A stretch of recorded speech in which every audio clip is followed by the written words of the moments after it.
Start streaming. Start.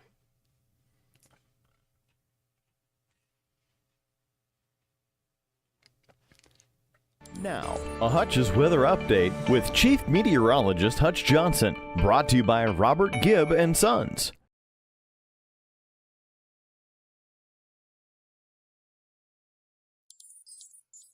Hello, everybody. My name is meteorologist Hutch Johnson. It's a pleasure to visit with you today. We have an update for you on severe weather that is going to be taking place as we go through the second half of your first weekend of meteorological summer. Sunday storms could be severe. There's been an increase in the risk, and we're going to show you the area, and I'll give you some meteorological analysis on the timing, the track, and where the ingredients are the greatest for the different risks. Make no mistake about it, if you're out and about on your Sunday and you're in the northern plains or the central plains, if thunderstorms form, they could quickly become severe. We're talking huge hail, over 2 inches in diameter. Some wind gusts could exceed 70 miles per hour, and we're talking straight line winds here, not the tornadic type. By the way, speaking of tornadoes, there is a risk for some tornadoes, and we could have a few strong ones. So we're going to highlight our area up here in the northern plains and in the central plains where we have the risks. We'll show you all of that, and it's coming up right now. You're watching Hutch's Weather. Let's get started with a look at the risk area from the Storm Prediction Center. As we take a look at that, first thing you want to keep in mind is there are 3 levels of severe weather risk shown here from the Storm Prediction Center. Stretching from the Canadian border, the green area is a level 1. And that's called marginal. That means maybe a storm might reach severe criteria. That's Minot, Bismarck, all the way up to Cheyenne, Wyoming, not far from you, in Denver, Colorado. Des Moines, all the way up to Duluth, marginal chance of severe weather. That means we may have some hail up to about 1 inch in diameter, and we may have some storms that produce winds upwards of 55 miles per hour. It should not be widespread. There'll be just a few storms at most. In the yellow area, that's a level 2 on that 5-level scale of severe weather. This includes Grand Forks, Fargo, Sioux Falls, Sioux City, Lincoln, and Omaha, Nebraska. And this level means we're going to see more widespread severe thunderstorms. This is where we could see some significant hail, gusty winds in excess of 70 miles per hour, and yes, some tornadoes. But the enhanced risk is down here in central parts of Nebraska. That's where it sits now as we close out our Saturday. And as we head into Sunday, we may see an update to this. And my gut tells me, indeed, the risk for some tornadoes and maybe a few strong ones is there. I'm going to show you all the analysis on that. If you're watching Hutch's Weather for the first time, welcome. Thank you so much. I'd love to have you drop your name in the comment section here. Let me know where you are watching from. If you have questions, I'd love to be there for you and answer some of those questions for you. Let me know if you have any specifics. I know there's a ton of graduations up here in the Northern Plains. A lot of folks graduating high school, there's parties, and we just want you to stay weather aware. Now, I'm also monitoring streams and questions on a couple different channels here, so I beg your forgiveness as my eyeballs wander to different screens. Let's now talk about a couple of things. We're going to start with a look at the Northern Plains and Central Plains, and thanks, Lisa, for joining from Thief River Falls. Let's take a look. This highlights the best area for our severe weather risk as we go through the next 24 hours. Now, what I'm going to do is we're going to step through the future radar just to give you an idea of where the timing may be the best as we go into the day on your Sunday. So let me get the model that goes out the projected amount of time that we're going to require. Here we go. Now, as we step through time here, what you're going to notice, the time on this is morning. We're going to have hit and miss showers and thunderstorms across the Dakotas. You can see into portions of Nebraska here as well. And I will highlight some different areas of Nebraska as we go further through this broadcast, because central Nebraska could indeed see some very stout and strong thunderstorms as we go through Sunday afternoon. So morning, spotty showers and storms. Gusty south winds are going to begin transporting moisture, and that moisture is the fuel that drives these thunderstorms. Now, see the low pressure center lifting out of the high plains and intensifying. That means the isobars get closer together. And here we go as we go into the early afternoon. This is noon, midday. Now, the showers up north and thunderstorms, while they may be potent, are not expected to be the severe round. Here we go with that. As we get into the heat of the afternoon, generally after about noon to 2 p.m., we're going to start seeing that risk of strong storms really intensify. Notice they begin here, the I-94 corridor, and points north in North Dakota, and watch the direction they move. And another thing I'm going to point out with the pencil here is, well, you can't see my pencil, so I'm just use my hand. my hand works pretty good.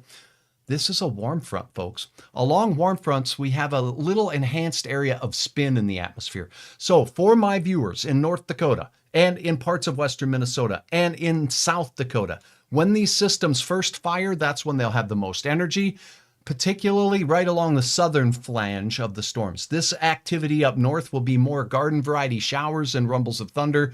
The main severe event will likely take place right here from Devil's Lake in through Fargo and Grand Forks. As those first storms fire, there's so much energy available that those first storms will have the best chance at seeing some activity fire. And you're looking here at right around the 3 to 5 p.m. time frame. Okay, so as we go through the mid-afternoon and into that dinner hour, that's when things will begin to really take off along the warm front. And again, that could be where we see some spin. Now, we're going to analyze each of these different parameters in the atmosphere, the lift that creates the ginormous hail, and also the strong downdraft winds, and also the spin in these thunderstorms that will be available. Notice these storms as we head toward the evening hours, this is after 6 o'clock, become more linear. And then here we see this backward C shape like the cupping of my hand here. That is a bowing line segment. What that means, very gusty straight line winds could be blasting through places like Pequot Lakes, Minnesota, Brainerd, Minnesota, Fergus Falls, Minnesota. And look at this down near Sisseton, South Dakota, Lake Traverse, and on in to portions of southern Minnesota as we go through the night.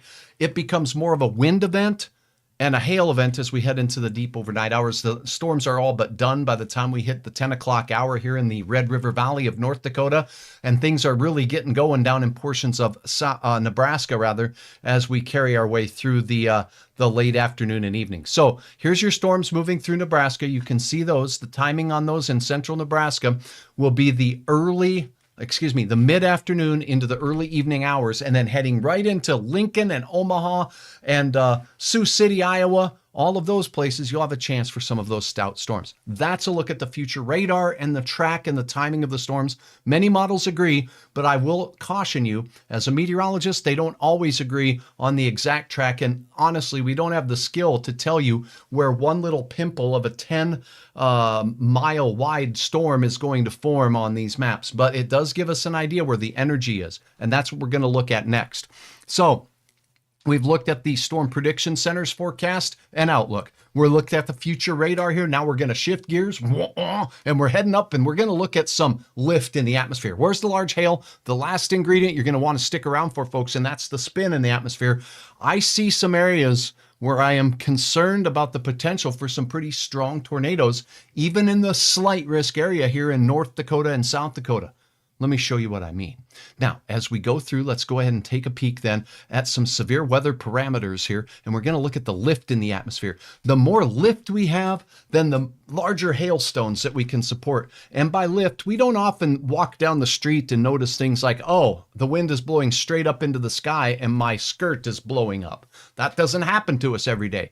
But would you believe the updrafts in the atmosphere can exceed 50, 70, and 100 miles per hour? They have to be that strong to support hail the size of golf balls, ping pong balls, baseballs, etc.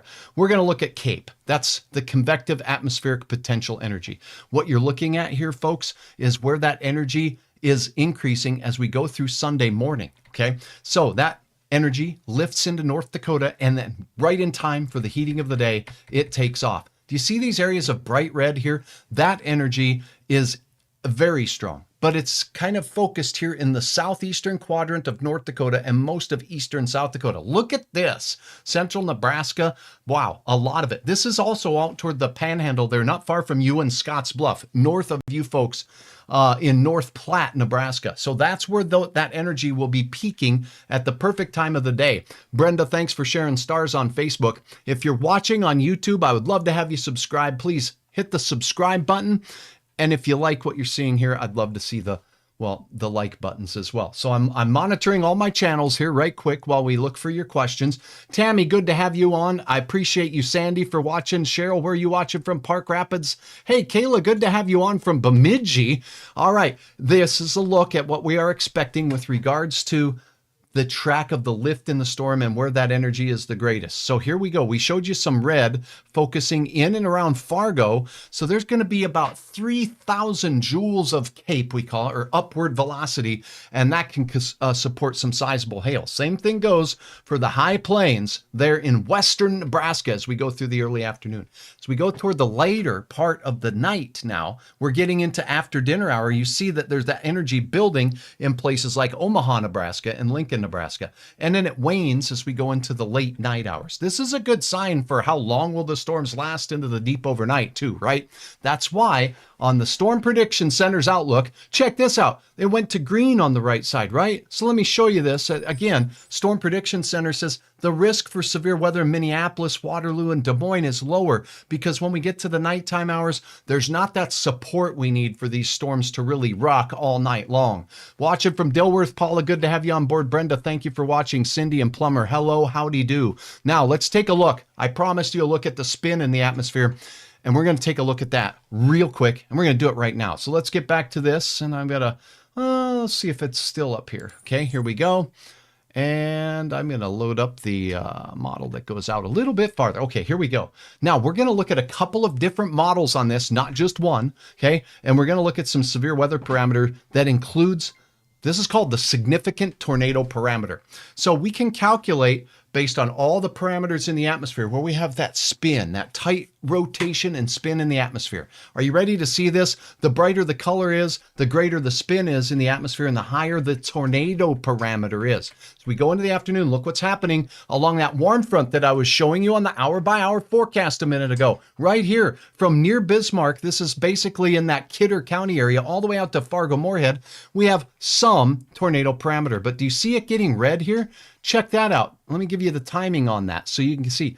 Now, sometimes we have spin in the atmosphere, but not necessarily thunderstorms. So all of our ducks have to line up in a row for these things to take place. This does not mean a tornado is going to happen here. What it does mean is the environment over North Dakota, over portions of eastern South Dakota have at least some spin in them.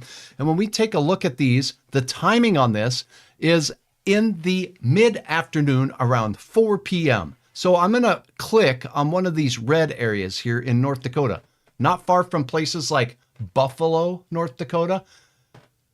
And it says it's marginal for the risk of a tornado in that area. That doesn't mean it's great. It just means that there is a chance for a tornado in that area at that particular time in the afternoon. Now, as we go through in time just a little bit farther, watch what happens. Those move off into parts of Minnesota here near the I-90 corridor, down south of I-94. And look what's going on near Pierre and Chamberlain. Yep, South Dakota, chance of some stout storms. Look at the bright red taking place there. And it really gets enhanced as we go into the evening hours across portions of South Dakota as well, and also into portions of Nebraska. So there is a risk for some spin in the atmosphere. That's a look at one model's rendition. Let's go to model number 2, shall we? Just because this is fun to show you what meteorologists are looking at for the ingredients. And again, we can have all the ingredients that we need to make lutefisk, right? You got your fish that's been put in lye, and you got your pot of boiling water, and you got your mashed potatoes ready, but it doesn't always turn out to be a great lutefisk dinner. If you're from the Northern Plains, you know what I'm talking about. Okay, now we're looking at a separate model. This is the tornado parameter. This gives us, it's like asking a second opinion here. These are all calculations done by super fast computers. Here we go into your Sunday afternoon, and you see similar trends with an enhanced level of spin in the atmosphere along the Highway 200 and I-94 corridor in North Dakota. Not far from that, say, Kidder County area to Fargo. We have the same area in South Dakota right into Sioux Falls, South Dakota. So if you're anywhere between Watertown and Sioux Falls, there's going to be some spin in the atmosphere as we go through South Dakota. And as we look down a little bit farther south into Nebraska, that spin focuses here as we head into the evening hours. This is going to be closer to around that 10 o'clock time frame. Brenda says, love the lutefisk reference. I think I can still smell my grandma making it. Yeah. Many of us northerners have had that chance to get a whiff of the lutefisk. So this is a look at where the spin ingredients are in the atmosphere. I'm going to show you Nebraska too, because this is more of a national broadcast as well for my viewers down there. Look at this. Look at this down in towards Kansas. This energy and spin in the atmosphere is why the Storm Prediction Center has said, yep, it needs to be an enhanced risk for severe weather there, just because this spin, this amount of spin is very high. If I click on the area down here, this is near Kearney, Nebraska, if you're aware of it. It says the possible hazard type is tornado, and it can go back through many, many years of data and kind of match it up to similar, what we call atmosphere profiles, and it can match up when and what type of weather we saw. And with this type of a situation, we've seen supercells, we've seen very large hail, and we've seen some tornadoes as well. So that is a look at some of the history behind the type of environment we're going to be in tomorrow. So what can you do? Here's what I want you to do. Make sure that you stay weather aware. Justice, been in the garden. What a great day. Good to see you. Thank you very much for joining me here. Beautiful day. Lutefisk, Rita says, yuck. Yeah, I think that's a pretty popular opinion of the old smelly fish. Couple things to keep in mind. If storms form in your area, and I'll put up behind me the Storm Prediction Center's guidance here as far as where the risk is the greatest for severe weather tomorrow. This doesn't mean we're going to see a tornado outbreak. It doesn't mean everyone in this area is going to get severe weather. It just means anywhere in the yellow and particularly the orange, we have that risk. The risks are, if storms form, you want to stay informed, because those storms that form are forming in an environment where you have all the ingredients for big hail and gusty winds. And some of us, at times, in places, will have the ingredients necessary for these storms to spin and produce tornadoes. Cannot be ruled out in North Dakota, central and eastern South Dakota, and in particularly near the Kearney area. Now, this map is going to change at about 1 a.m., and it's going to change again tomorrow at about 1 p.m. because it gets updated with new forecast model information. But this has been pretty persistent. If you've listened to Hutch at all throughout this week, started seeing the risk for this on Monday and Tuesday and saying, yeah, Sunday looks like it could be strong. So if you have a graduation party, which I know many of you in the Fargo area do, please make sure you're paying attention to the skies, and Hutch will be there for you right here on Hutch's Weather. I appreciate each and every one of you. I hope you have a wonderful rest of your Saturday evening. As we glide into Sunday, I'll have an update for you going into the day, and I'll be keeping my eyes on the skies for you. No matter where you are, stay safe. Have a wonderful first weekend of meteorological summer. Again, I'm meteorologist Hutch Johnson. I appreciate your likes on Facebook. I appreciate your follows on Facebook. I appreciate you hitting the like button on YouTube and subscribe as well. Thanks so much. Have a wonderful night, and we will talk again very soon. Stay tuned right here to Hutch's Weather, and stay safe.